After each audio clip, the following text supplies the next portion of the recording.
Et donc il faut bien voir que on est sur cet exercice qui consiste à la fois à créer, à introduire du numérique sur un ensemble d'acteurs en relation avec les uns avec les autres, mais chaque acteur évidemment a sa propre indépendance.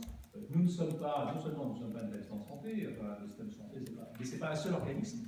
Ce qui est très différent, par exemple, on évoquait tout à l'heure en Angleterre, avec le National Health System, où on est là sur une organisation entière, un seul employeur, dans lequel l'ensemble des personnels de santé sont dépendants d'un même employeur et d'un même patron. En France, ce n'est pas le cas.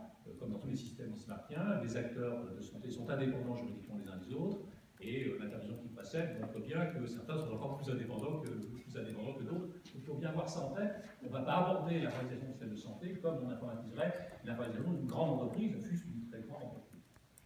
Et ça, c'est une conséquence importante, c'est qu'un des enjeux majeurs, on l'évoquait, un des intervenants l'évoquait à propos de la conduite du changement, un des enjeux majeurs dans tout projet d'informatisation, c'est la maîtrise d'ouvrage, c'est la capacité de la maîtrise d'ouvrage à conduire le changement.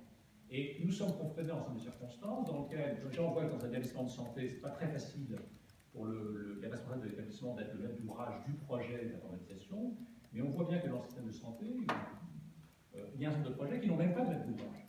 Quand on est en situation de mettre en place des liens pour coordonner l'action entre les acteurs, c'est qui le maître d'ouvrage de la coordination des soins? Théoriquement, le médecin traitant. Dans la vraie vie, dans certains cas, seulement.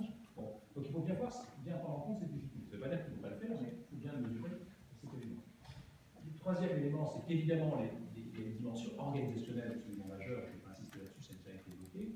Et donc, évidemment, l'action publique, elle doit prendre en compte cette réalité. Parfois, je vais un peu vite, je vous demande pardon. Alors, quand on regarde en matière de système d'information, finalement, moi, depuis que je suis en charge de cette fonction ministère, je fonctionne avec ce papier, ça fait 6 ans que je suis en place, ça fait 6 ans que je vois le monde comme ça. Alors ça, c'est une vision simplifiée du monde,